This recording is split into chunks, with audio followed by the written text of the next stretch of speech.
Jeigu nejauti jokio progreso, man atrodo, laikas paklausti savęs vieno paprasto klausimo. Ar keistumės vietom su savim prieš metus?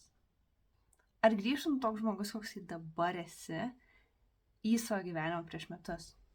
Ir jeigu grįžtum su visom žiniom, su visom pamokom, su viskuo, ką supratai, su visom savo įžvalgom ir net pasikeitusią asmenybę, kaip tu jaustumės tam gyvenime, kurį turėjai prieš metus?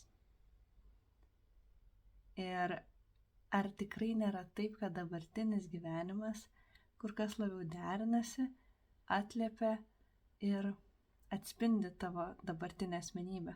Visai toksai įdomus galvos pasukimas, momentėliui pasižiūrėti atgal ir įsivertinti, kaip aš per šitus metus užaugau.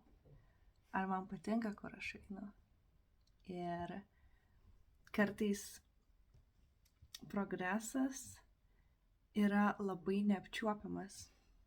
Kartais jisai labai nefizinis.